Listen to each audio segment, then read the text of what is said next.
Hey everyone, and welcome to this Clinical Explainer. Today, we're diving into the precise indications and the real diagnostic power of bilateral lower limb venous ultrasound in the emergency department. Now, if you're on the front lines, you know vascular imaging is literally an everyday tool for us. But are we really deploying it optimally to change patient outcomes? Let's unpack exactly when and, more importantly, why you need to be looking at both legs. Consider this foundational idea from the literature. In emergency medicine, we famously avoid absolute mandates, right? But while this test might not be literally mandatory, its performance is strongly recommended. Why? Because the diagnostic yield is just massive. The results you get from this specific ultrasound significantly and immediately influence your clinical management. It's an indispensable tool. Okay, so here's our roadmap for this explainer. We're going to hit the core ultrasound indications, move into high-stakes venous imaging, look at high-risk populations, unpack the really crucial rationale for scanning both limbs, summarize our key clinical takeaways, and finally, check the guideline evidence. All right, let's jump right into Section 1, Core Indications and their primary uses in the ED. So this is our bread and butter diagnostic algorithm. Current pathways strongly recommend jumping straight to ultrasound imaging for patients who present with a positive D-dimer alongside a moderate to high clinical suspicion. If your patient has a Wells score of 2 or more, or they've got significant VTE risk factors with persistent symptoms, ultrasound is your absolute next step. You literally cannot just stop at the D-dimer. Now, when we're dealing with suspected acute DVT, compression ultrasonography is definitively your first-line test. We're looking for those classic red flags: unilateral swelling, a measurable increase in calf circumference, pain, erythema, pitting edema, or those dilated superficial veins. And hey, even if you have unexplained unilateral leg swelling and the alternative diagnoses like cellulitis, a Baker cyst, or lymphedema aren't super obvious, you still have to exclude DVT. The potential complications are just too fatal to miss. Moving on to Section 2, High-Stakes Imaging and Critical Threats. Okay, picture this. You suspect a PE, but your gold standard, the CTPA, is completely off the table. Maybe the patient has a severe contrast allergy, shot kidneys, maybe they're refusing to scan, or hey, maybe your scanner is just down for maintenance. It happens. In these critical, high-stress moments, finding a proximal DVT via ultrasound essentially confirms the venous thromboembolism.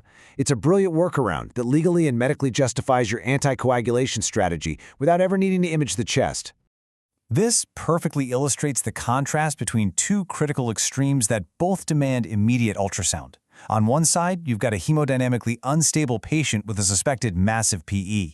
We're talking shock, hypotension, or right heart strain.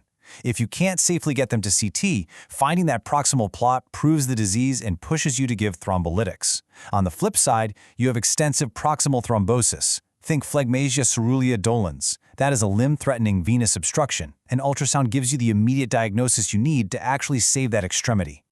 Next up, Section 3, High-Risk Populations and Special Profiles. These specific clinical histories completely change the pretest probability landscape. Cancer patients undergoing chemo, massive risk. Pregnant and postpartum patients presenting with leg swelling or shortness of breath, ultrasound is your go-to initial test, simply because it's radiation-free. And don't forget folks with recent major orthopedic or pelvic surgeries, or those with a prior history of VTE. In all these groups, what you find on that ultrasound directly dictates whether you're starting major anticoagulation or planning a procedure like an IVC filter. All right, Section 4, Why Scan Both Limbs? The Bilateral Rationale. This right here is the main event: asymptomatic contralateral DVT.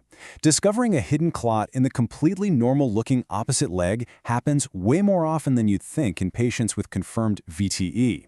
If you only scan the symptomatic leg, you might totally miss a massive clot burden on the other side. And finding that contralateral DVT, it completely rewrites your treatment landscape, escalating your management strategy in an instant. Because of that hidden risk, here are the exact clinical scenarios where a bilateral study is practically demanded to leverage that high diagnostic yield. Suspect a PE, but the legs look fine?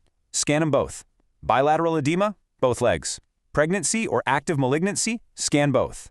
And this is absolutely crucial. If you have a critically ill patient and you are about to pull the trigger on thrombolysis or thrombectomy, a bilateral scan is vital to document the full extent of the thrombotic burden. Let's bring it all together in Section 5, Clinical Takeaways and our Executive Summary. So here is your definitive, guideline-based mental cheat sheet. Notice the common thread here. Whether it's a moderate to high pretest probability, a positive D-dimer, suspected PE without CT access, pregnancy, or outright hemodynamic instability, early bilateral sonography should be strongly considered right out of the gate. Why? Because capturing that complete clot burden directly and immediately alters exactly how you manage these patients. Finally, Section 6, Guideline Evidence and the Foundational Data. Just to be perfectly clear, none of this is fringe theory. These bilateral indications are vigorously backed by the heavy hitters in medicine. We're talking CHEST guidelines, the brand new 2024 ESC guidelines for acute PE, ACEP, the American Society of Hematology, and the Society of Radiologists in ultrasound. The consensus across all these disciplines is loud and clear. This exam has incredibly high clinical utility. Which brings us to one final, pretty provocative question for you to chew on before your next shift. Are you utilizing bilateral sonography early enough to actually alter your treatment decisions? Or are you just waiting until your hand is forced? Integrating these bilateral scan indications more aggressively into your workflow really is the secret to catching those asymptomatic contralateral DVTs and truly optimizing your patient management. Something to think about, right? Anyway, thanks so much for hanging out with me for this explainer, and I'll catch you on the next one.